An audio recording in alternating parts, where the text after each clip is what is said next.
Hello friends, તમારું સ્વાગત છે મારી ચેનલમાં। તો આજે આપણે બનાવીશું એક અલગ જ પ્રકારનું નમકીન જે માત્ર એક વાટકી ઘઉંના લોટમાંથી બને છે।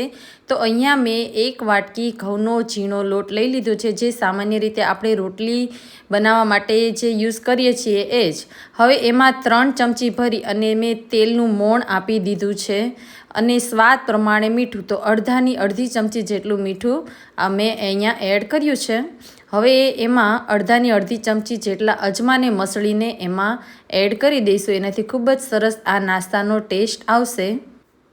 તો હવે બધું મિક્સ કરી અને તેલનું મોણ જે આપ્યું છે એનાથી બધા જ લોટમાં આવી જાય એ રીતે સરસ રીતે મસળી અને આવી રીતે મોણ આપી દઈએ। તો આવું મુઠ્ઠી પડતું મોણ આપવાનું છે, જરૂર પડે તો 1 ચમચી વધારે તેલ એડ કરી દેવાનું છે। હવે થોડું પાણી નાખી મીડિયમ કઠણ એવો અહીંયા લોટ બાંધી લઈશું।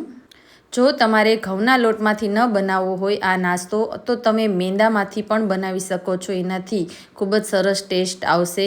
ઘઉંના લોટથી પણ ખૂબ જ સરસ આ નાસ્તો બને છે। તો અહીંયા આપણો લોટ બંધાઈ ગયો છે, મીડિયમ કઠણ એવો મેં બાંધ્યો છે। ઉપર ફરીથી 1 ચમચી તેલ નાખી અને થોડીવાર માટે મસળી લઈએ અને પછી 10 મિનિટ સુધી રેસ્ટ આપી દઈએ। તો ઢાંકીને મૂકી દઉં છું। હવે અહીંયા આપણે એક સાટો બનાવી લઈએ। તો એના માટે 3 ચમચી જેટલું મેલ્ટેડ ઘી એટલે કે ગરમ કરેલું ઘી નાખીશું અને એની અંદર 1 ચમચી જેટલો મેંદો અથવા તો ઘઉંનો લોટ અથવા તો ચોખાનો લોટ નાખી અને આવો સાટો બનાવી અને હવે આપણો જે લોટ છે એને થોડો મસળી લઈએ અને એના લુવા બનાવી લઈએ। તો હવે આપણો જે લોટ છે એમાંથી 4 કે 5 જેટલા લુવા બને એટલા આપણે લુવા બનાવી લઈએ। તો અહીંયા મેં 4 લુવા બનાવ્યા છે। આની મોટી અને પાતળી એવી રોટલી વણીશું। તો સૌથી પહેલાં તો આના આપણે 4 પાર્ટમાં ડિવાઈડ કરી અને લુવા બનાવી લીધા અને હવે હું એને વણી લઈશ। તો અહીંયા આપણે જેમ બને એમ પાતળી રોટલી વણવાની છે। તો રોટલી વણવા માટે જરૂર પડે તો તમારે લોટ સ્પ્રિંકલ કરવાનો, અધરવાઇઝ એમનામ પણ સરસ એવી પાતળી રોટલી વણાઈ જાય છે। તો એકદમ પતલી એવી રોટલી વણવાની છે। તો મિત્રો, આ નાસ્તો જે મેં બનાવ્યો છે એ ચા સાથે અથવા તો બાળકોને પણ જ્યારે પણ ભૂખ લાગે ત્યારે તમે આપી શકો છો। તો આપણે અહીંયા પાતળી રોટલી બનાવી લીધી છે।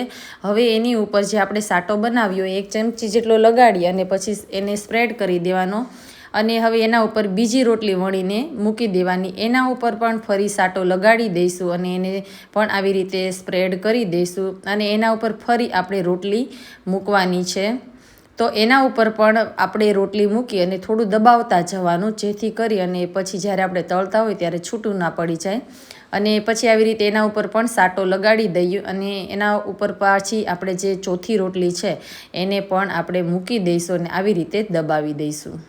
તો મિત્રો, તમે અહીંયા ફક્ત 2 રોટલીનું પણ બનાવી શકો છો, એનાથી પણ ખૂબ જ સરસ એવો આ નાસ્તો બને છે। આ નમકીન છે એ ખૂબ જ સરસ ટેસ્ટી, પૂરી, શક્કરપારા બધું બાળકો ભૂલી જાય એવું સરસ ટેસ્ટી બને છે અને પાછો ઘઉંના લોટમાંથી, એટલે બિલકુલ નડશે પણ નહીં એવો સરસ બને છે। તો હવે અહીંયા જે એની ચારેય બાજુની કિનારી છે મેં કાઢી લીધી છે અને એને હું આવી રીતે કટ કરી લઉં છું। તમને જેવો પણ શેપ પસંદ હોય એવા શેપમાં તમે આને કટ કરી શકો છો।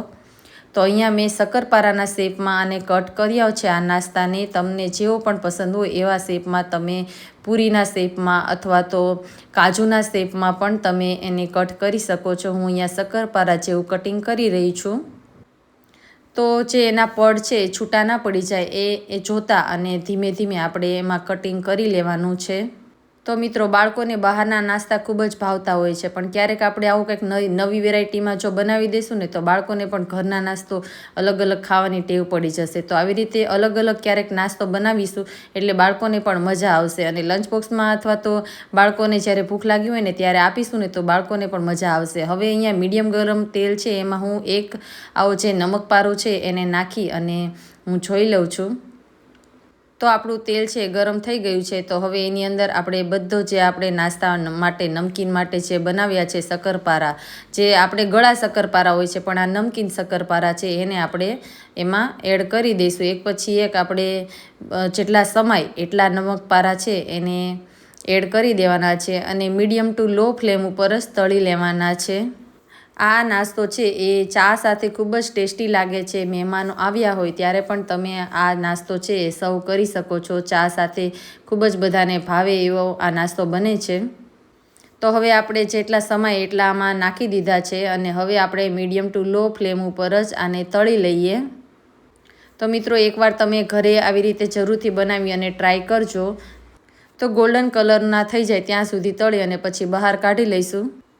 અને આવી રીતે બધાને તળી અને પછી એના ઉપર એક મસાલો છાંટીશું. તો તમે ચાટ મસાલો છાંટવો હોય તો ચાટ મસાલો અથવા તો લાલ મરચું, મીઠું અને કાળા મરીનો પાવડર ત્રણેયને મિક્સ કરી આના ઉપર સ્પ્રિંકલ કરી ખૂબ જ સરસ ટેસ્ટી એવો મસાલો તમે બનાવી અને આની ઉપર સ્પ્રિંકલ કરી અને એન્જોય કરી શકો છો.